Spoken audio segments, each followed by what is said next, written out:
Pagpalang umaga po muli sa ating lahat.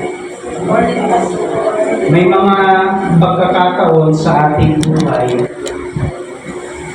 na para tayong isang bangka.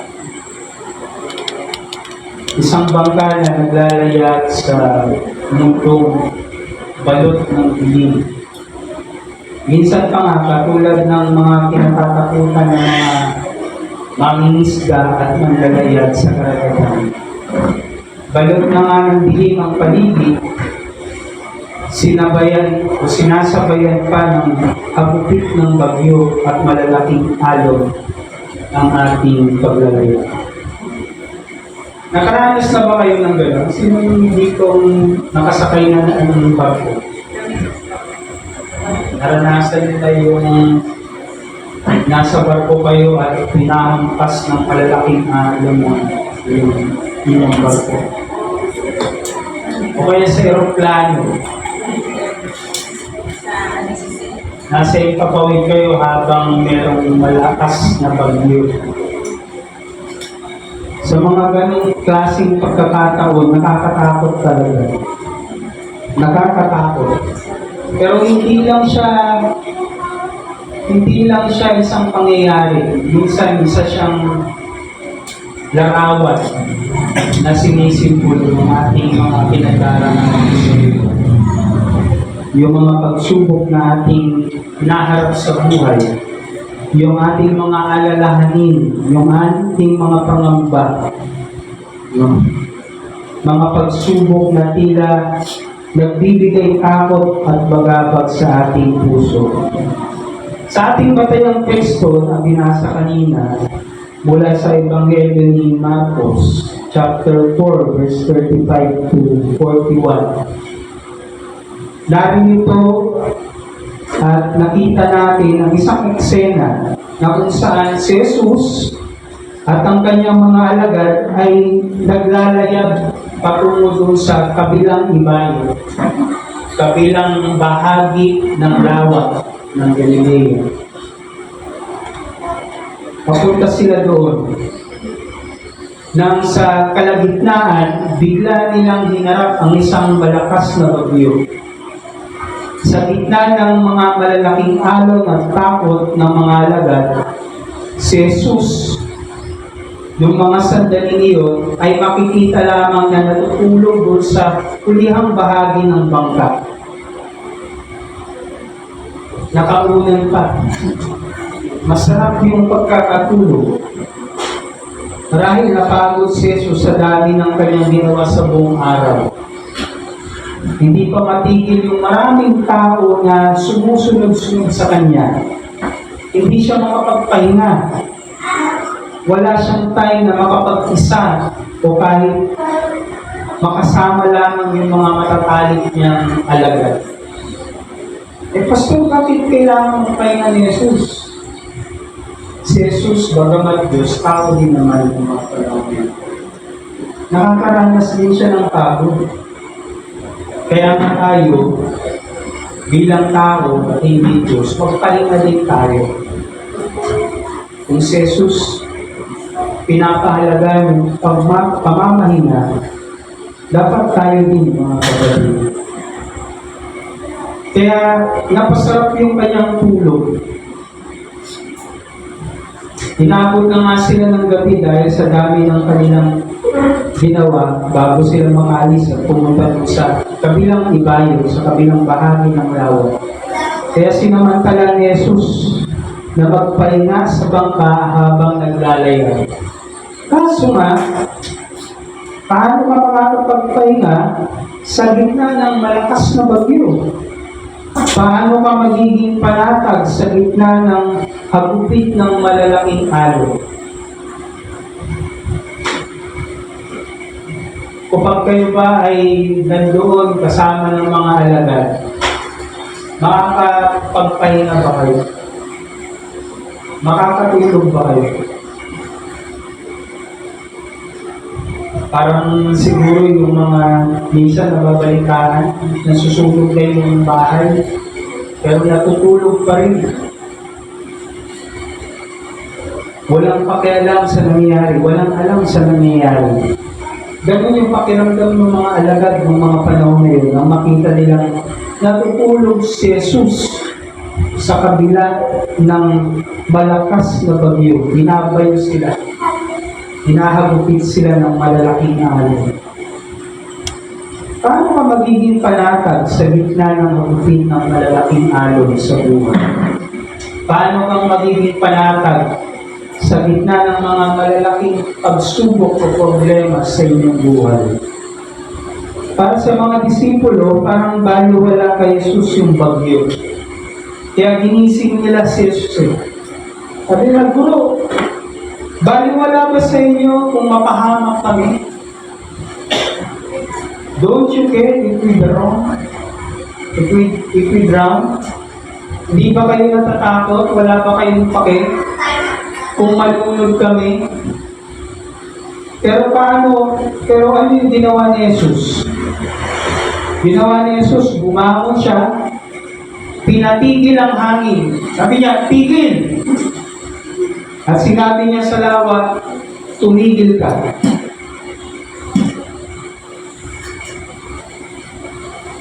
Quiet. Be still. At sa isang iglap, biglang tumahimik yung lahat. Iniisip yung dati ng bata ko, minsan nangangarap ako na maging isang superhero. Tapos kapag superhero ako, gusto ko yung mapangyarihan ko, yung kayang kong magpatigil ng mga bagay. Kapag mayroong maingay na kapitbahay na nag-video okay ng ating gabi na wala sa tono, magandang may ganun kang mapangyarihan, you know? Sabi mo, tigil! Itigil. Kapag may nag-aaway sa harapan mo, sabi mo lang, tigil. Sa isang iglap, pwede mong baguhin yung pangyayari o yung sitwasyon. Ganun yung ginawa ni Jesus. Pagkatapos sinabi ni Jesus sa mga alagad, bakit kayo natatakot? Hanggang ngayon ba'y wala pa rin kayong pananampalataya? Ito yung mga alagad na kamakailan lang, tinuturuan niya tungkol sa pananampalataya. Sabi niya, ang kaharian ng Diyos ay parang isang butil ng mustasa. Ang pananampalataya ay parang isang butil ng mustasa na kahit na gaano siya kaliit, kapag lumaki siya, pag tumubo siya, magiging isang malaking puno siya na kayang mapugad kahit ang mga ibon. Kapag ikaw ay may pananampalataya, gaya ng isang maliit na butil ng mustasa, sabi ni Jesus, pwede mong sabihin sa mga bundok na gumalaw sila, umusok sila. Ngayon, yung mga alagad na yun, na sinasabihan niya, tinuturuan niya, natatakot. Kung babalikan natin yung mga 12 alagad ni Jesus, ano mapapansin niyo sa kanila? Karamihan sa kanila, mga mangingisda, sanay sa dagat. Sanay sa dagat. Sanay na pumalao. At siguro sa tagal nila ng mga mangingisda, maraming beses na silang nakaranas ng ganong klaseng pangyayari sa buhay nila. Nandun sila sa gitna ng lawa, tapos bumabagyo ng malakas, hinahampas yung kanilang sinasangkyang bangka. Hindi ba dapat mas panatag sila? Hindi ba dapat mas alam nila yung dapat gawin? Kasi sanay na sila sa mga pangyayari na yun. Hindi na bago sa kanila yung mga pangyayari na yun. Alam nila marami yung dapat gawin sa mga panahon na yun na palupit ang hangin at alon sa kanilang balik na bangka. Ganun pa man, natakot sila, nataranta. napaisip kung ano ang gagawin nila sa mga sandaling yun. Ilang sandali pa kung madadagdagan pa ng tubig yung kanilang sinasakyang bangka. O kaya isang malakas na ampas pa ng alon. Tiyak, natakaw yung kanilang bangka o kaya malulunod sila. Ngunit kahit sino man na malalayag sa kabila ng haba ng kanilang karanasan sa dagat, ay laging makakaramdam ng takot sa nagangalit na mga alon at malalakas na hangin. May mga sitwasyon lang din talaga na sadyang nakakatakot harapin at kinakailangan mo talaga ng matinding panalangin at tulong. At ang karanasan na ito ng mga alagad ay isang magandang halimbawa. Ano mga ba ang takot? Masama ba ito?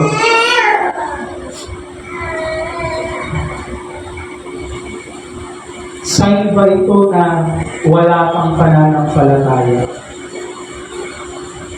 Kung titignan sa psychological perspective, ang takot ay isang natural na emosyon. Bagamat negative emotion siya, kino-consider na negative emotion, natural na emosyon yun ang takot. Bakit ba tayo natatakot minsan? Natatakot tayo kasi maaaring humaharap tayo sa isang panganib. Nakikita natin na yung isang bagay ay makakapahamak sa atin o maglalagay sa atin sa alangan. Minsan gano'n tayo, natatakot tayo. Yung takot, natural response ng ating katawan. Kapag tayo ay nakakaharap o nag-perceive doon sa isang danger, isang kapahamakan. Pero na tinatawag na concept yung fight and flight. Kapag kunwari merong isang aso sa harapan mo na kahul ng kahul, pinakahulan ka, makakaramdam ka ng takot. Pero yung takot na yun, emotion lang yun. Pero pwede yung mag-cause sa iyo kung ano yung gagawin mo. Kung ano yung magiging reaction mo, magiging behavior mo. Pwede kang lumaban doon sa aso, kuha ka ng bato, batuin mo yung aso para umalis. Yun yung fight. Pwede kang tumakbo. Yung tinatawag nila na technique sa martial arts, alam nyo ba yun? Sayonara. Sayonara. Alam nyo yan? Sayo na chinelas ko, tatakbo na ako. Yun naman yung flight response, tatakbo ka. Pero may response din na mapipris ka eh. Mapapako ka doon sa pinakatayuan mo kasi mame-mental block ka. Hindi mo alam kung anong gagawin mo. Ganun madalas yung ginagawa sa atin ng takot. Yung takot pwedeng magbigay sa atin ng adrenaline rush para gumawa ng mga hakbang paano natin malalagpasan yung isang bagay na yun. Pwede tayong lumaban, o pwede tayong maluwag, matakot, at tumakbo. O kaya, maparalisa. Bagamat natural response siya, madalas kapag sobra, kapag tayo ay masyadong nagagapi ng takot, napaparalisa tayo. Nakakagawa tayo ng hindi magandang bagay. Imagine niyo yung takot parang isang sumo wrestler na nakikipag-wrestling sa iyo. Unless na mas daigin mo siya yung lakas niya, hindi mo siya makakayanan. Kailangan mong daigin yung lakas ng takot. Kailangan mong labanan yung takot. Kapag tayo ay natatakot, nagiging alert tayo, ready to respond sa anumang banta. Normal yun. Pero sa spiritual perspective, ang takot ay minsan nagiging hadlang sa ating pananampalataya. Nagiging hadlang para tayo ay magtiwala sa Diyos. Kapag sobra tayong natatakot, nawawala yung ating focus kay God. Nawawala yung ating inner peace. Sabi nila, fear is the absence of peace.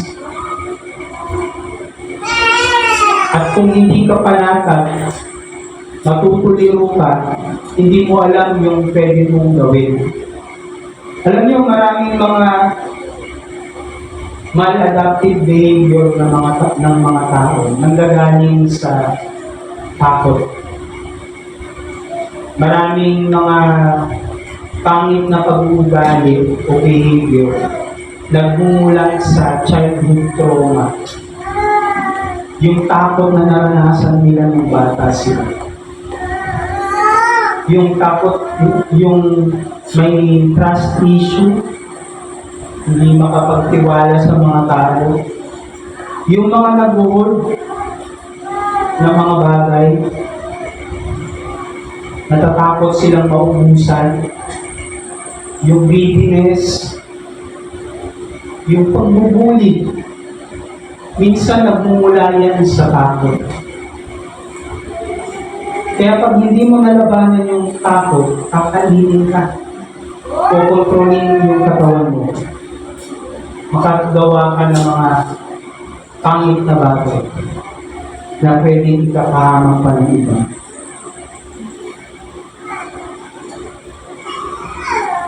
Ano yung faith? Ano yung pananampalataya naman? Faith is trusting God even we can see the whole picture. Sabi sa Hebrews, faith is being sure of the things we hope for. Yung bagay na paparating pa lang. Yun yung pananampalataya. Sa pamamagitan ng pananampalataya, natututo tayong magtiwala sa Diyos sa gitna ng mga pagsubok. Ang pananampalataya ay parang angkor na nagpapatatag sa atin kahit na anong pagbilang ang dumating. So paano nga ba tayo magkakaroon ng kapanatagan at mapagtitibay yung ating pananampalataya sa gitna ng maraming takot at panganib? Paano nga ba natin masasabing tigil sa ating mga takot? Paano natin mapapatigil yung ating takot? Katulad nung ginawa ni Jesus. Una, recognize Christ's presence. Alam natin dapat nakasama natin si Jesus sa bawat bagyo ng ating buhay. Just like doon sa kwento, no, nandiyan siya. Ready siya na pakalmahin yung bagyo. Hindi siya natutulog na parang walang pakialam. Sabi ng isang ganda, diba? Natutulog ba ang Diyos? Pero sinabi ng isang ganda, hindi natutulog ang Diyos. He is in control. O minsan, inaakala natin na hindi nakokontrol ng Diyos yung mga bagay sa iyong buhay kasi pwedeng against the flow yung nangyayari sa iyo. Pero malaking pakinabang yung malaman na ang Diyos ay lagi mong kasama. Kahit dun sa gitna ng napakalaking alon sa iyong buhay.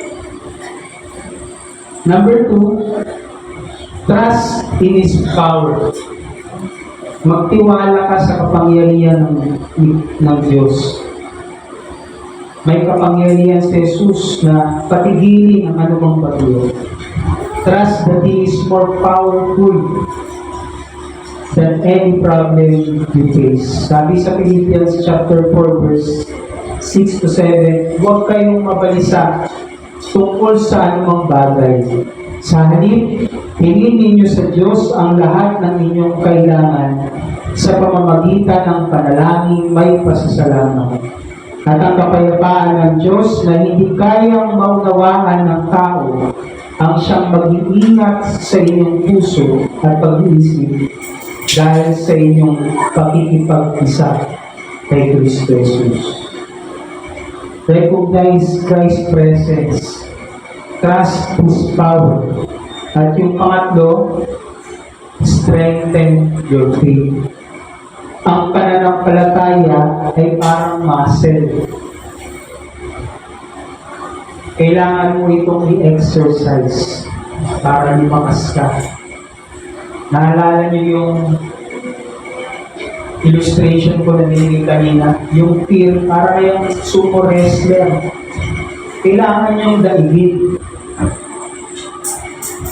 Kung hindi ka magpapalakas, kung hindi mo i-exercise yung iyong faith, kung hindi ka maglalaan ng oras para manalangin, para magbulay ng salita ng Diyos, at makibahagi sa mga pagtitipon ng mga kapatiran sa simbahan, hindi mo may exercise yung faith mo. Manghihina at manghihina ka, kakagilin ka ng takot. Yung mundo natin, balot ng takot. Madalas, ang pinakamadaling paraan na ginagawa ng mga tao para kontrolin ang mga bagay ay sa pamamagitan ng takot. Madalas yung marketing strategy ng mga business-minded, takot. Tatakutin ka. Meron yung mga uso, yung mga ahente ng mga insurance, di ba? Tatakutin ka eh. Gusto mo bang magkasakit na hindi mo alam kung saan kukuha ng pera? Kumuha ka ng insurance. Yun yung panakot nila lagi. Yung mga beauty products, gagamitin nila yung parang na tatakutin ka o lalamitin ka. Yung matatamaan yung ego mo at mapili mo insecure ka. Kaya dapat bumili ka ng product nila. Pananakot. Ginagamit lagi ng tao para kontrolin yung kapwa-tao. Ganun yung mundo natin. Kung magpapadala tayo lagi sa tao, madadaig tayo ng tao. Mapanghihinaan tayo ng loob. Mawawalan tayo ng pag-asa. At pag wala na tayong pag-asa, kapag feeling natin hopeless na tayo, hindi tayo makakapagpatuloy sa buhay. Yung takot, bagamat natural response sa tao, kapag dinaig ka ng takot, tayo ka. Dapat hindi tayo magpatay sa takot, mga kapatid. Kailangan pagtagin natin ang ating pananampalataya. May paalala nga si Apostol Pablo kay Timoteo, 2 Timothy chapter 1 verse 7, sapagkat ang Espiritu ibinigay sa atin ng Diyos ay hindi Espiritu ng kahinaan ng loob, kundi Espiritu ng kapangyarihan, pag-ibig at pagtitipid sa sarili. For God has not given us a spirit of fear and timidity, but of power, love, and self-discipline. Sa ating buhay, hindi maiiwasan ang mga bagyo, ang mga problema, ang mga pagsubok. Pero sa kabila ng mga ito, lagi nating tandaan na meron tayong Diyos.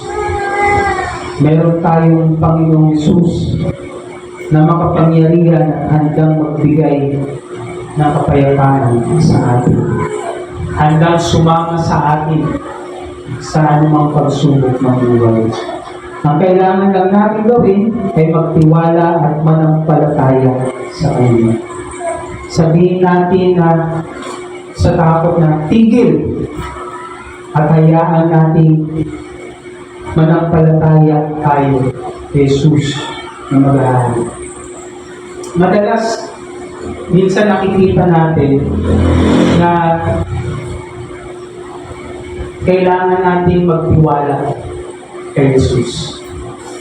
Pero kung babalikan niyo yung kwento mga kapatid, ang isang reflection ko doon, bakit natulog si Jesus? Kasi may tiwala siya sa kanyang mga anak.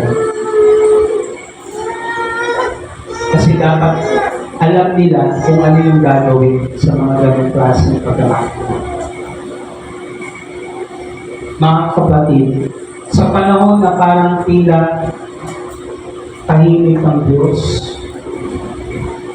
sa kabila ng mga problema pinagdadaanan natin, isipin natin, nagtitiwala ang Diyos sa atin. Alam niyang malalagpasan niyo yung anumang pagsubok na iyong pinakalan. Kailangan niyo lang manatili, tumahimik, at ipanatag ang inyong sarili sa Diyos. Magtiwala at umasa na ang Diyos ay lagi nasa inyo lagi. Meron ang isang kantay na hindi ko alam kung familiar kayo. Sunday school song. Parang bangkang nasa tubig. Alam niyo? Tumagin na, tumagilid. Ang puso ko, kay Jesus lang ang hinihiling. Hindi niyo alam yun? Hindi niyo alam yun? Ang mga ko lang nag-Sunday school sa inyo Diba? Yung bangka natin, ano man yung mangyari, ano mang bagyo o unos ang dumating o karating natin, lagi natin ipanatag ang ating mga puso. Lagi natin ialay sa Diyos ng may pagtitiwala at pagtitiwala. Mga kapatid, sa bawat pagkakataon na tayo parang nalulunod na sa takot at pangamba, tandaan natin ang ginawa ni Jesus. Isang salita lang at kapayapaan ng gawin. Kaya din niya itong gawin sa ating mga buhay. Magtiwala lamang tayo at hayaang si Jesus ang magbigay sa atin ng tunay na kapanatagan. Sabi ni Jesus, "Come to me, all you who are weary and burdened, and I will give you rest." Tayo ay inaanyayahan ni Jesus na lumapit sa kanyang presensya. Ialay ang anumang mga alalahanin at kabigatan natin sa buhay. At binibigyan na tayo ng kapanatagan. Maranasan niyo nawa ang kapayapaan at pag-ibig ng Diyos sa panahon na tayo ay nasusunod. Amen.